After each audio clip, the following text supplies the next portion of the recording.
Hey, what's up guys? AsianHomeVideos here. Just doing a quick deck profile of the deck that I took to the LA Regional this past weekend.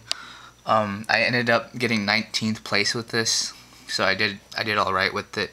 Unfortunately, at a regional, only top 8 matters. So, 19th, I mean, it's alright. But, I went X2, and all I'm gonna say is, from 9th place down to at least 19th, everybody was X2. So all the X1s got 1 through 8th. So, and then there was one undefeated.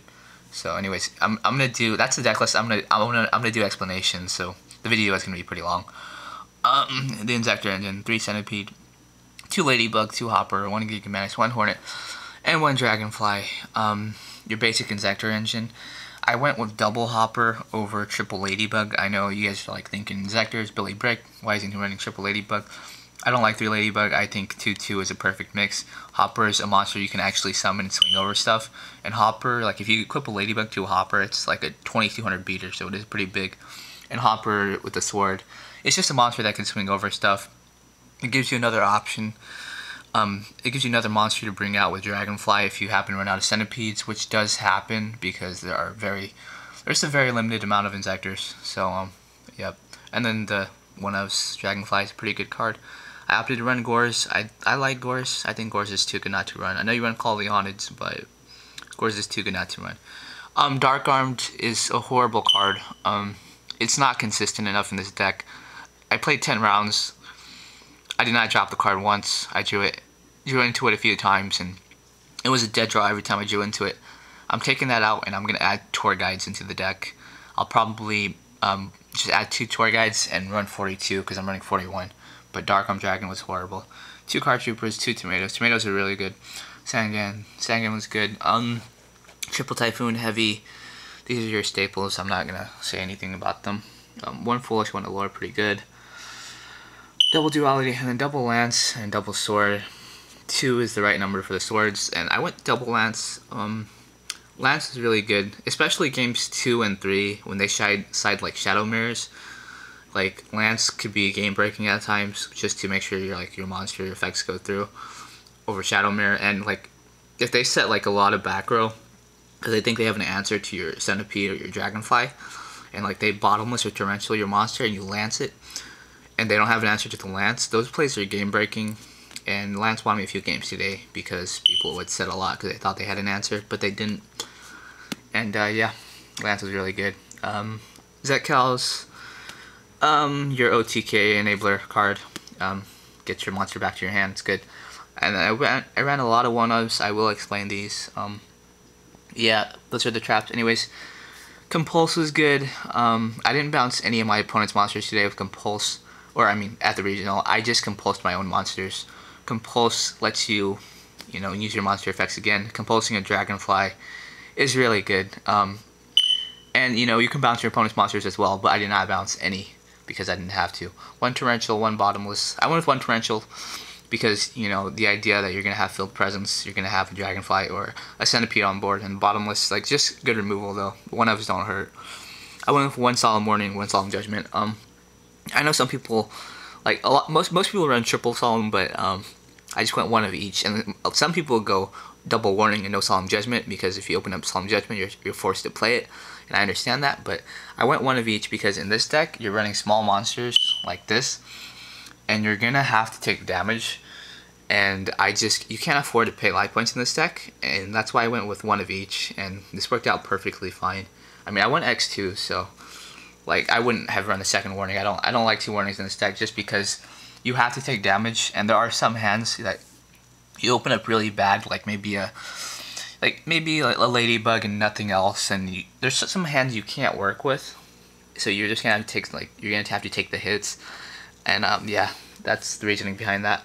Triple Call Haunted, that card is really good, and the 2 Threatening Roars, that's like the card that is like the secret tech of the deck, anyways. The idea behind the Threatening Roars is that if you're able to trigger a Centipede turn 1 with the Ladybug, or you're able to trigger a Dragonfly turn 1 with the Ladybug, or if you're able to trigger, like down the line, if you get a Centipede trigger off with a Ladybug, or a dragonfly trigger off with a ladybug, and you're able to set a threatening roar to make sure that your opponent can't swing over your monsters. Those are the games you win, because the only way to win in this deck is being able to trigger Centipede or Dragonfly multiple times in the same game. That's how you win. So the deck relies on those four cards. But the threatening ensures they live. So if you set this behind a Centipede after you trigger it, and they have the Typhoon, they have to space into it. So they space into it and you chain that threatening, you just went +1. And now they can't swing over your monster, so if they don't have a Dark Hole, you're going to plus again off the Centipede. And most of the time, they will not commit to the board because they know you're playing Inzektors. And I mean, the smart move is to not commit to the board. And after they end, you can pretty much go off with like a Centipede, or I mean a Dragonfly the next turn, and you have game. You can OTK pretty much, and that's the idea. It worked out perfectly fine for me.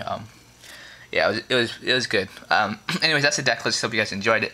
Again, I went X2 with this, and 9th place and on to at least place 19, which I got. They all went X2 as well. So here's the extra deck, the Stardust. I did not make the Stardust. It was just in there as a decoy, so people would think like I ran Starlight Road or something. But yeah, Utopia, I did not make that, but I'm gonna change that to a Shockmaster because I can make Shockmaster with the hoppers, and Shockmaster would have there's games where you could go Shockmaster, like in case you're scared of Gores or something and you can't make a Bouncer, or Shockmaster would have helped against the Countdown player I lost to, which I will explain later. I made Exostag like 3 times. I made Strike Bouncer once, and I didn't make anything else. I made Acid Golem like 3 times to push for game. I think you have to run Acid, it's too good. I didn't make any. I made Leviair once.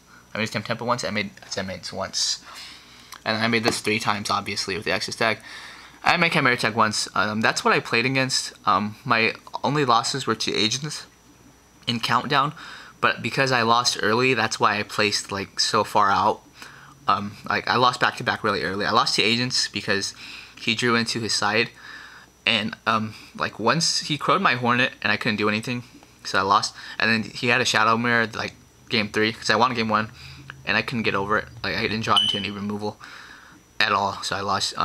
Countdown, I lost. I got 2-0'd. I couldn't do anything. I don't side Decree. I side Dust. And Dust helps, but I didn't draw into any. Yeah, I won out against all those other decks.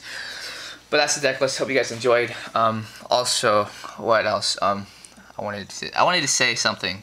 I opted not to run Maxis or Veilers because I don't like those cards. They add inconsistency to this deck. I don't think you need them.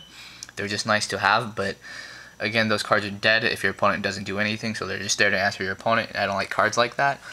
But it's the fact that they add to the bad hands, the bad first turn hands in this deck. And yeah, you're running like Ladybugs, and there's some small monsters in this deck, but I just think they add to inconsistencies, and that's just how I feel. I don't even side them. So you don't need Maxis or Tour Guides. Maxis or Veilers, and yeah, and I have them. I just don't use them. I don't like them. My side deck is up to you pretty much. It's pretty standard, but I'm going to say this. I'm going to side Triple Dust Tornado now because of the fact you have to get rid of the macro. You have to get rid of the Shadow Mirror. And I know it's a lot of back row removal, but you need it. So yeah. Oh, also with the Tour Guides, I'm adding 2 Tour Guides in. I'm taking out the Dad because Dark Arm sucks in this deck. And I'm adding Tour Guides because Tour Guide gives you Leviair plays, and once they crow your Hornet, you lose. So Tour Guide is you're out to that. And not only does Tour Guide bring back Hornet, but it opens up plays with the Allure. It just opens up a lot of crazy plays. And yeah, thanks for checking out the video. X2 19th place, LA Regional, 700 people. And then 2 of my friends got 1st and 2nd place. So Fresno, shout out to Fresno Yu-Gi-Oh players. That's pretty much it. Thanks for checking out the video, and yep.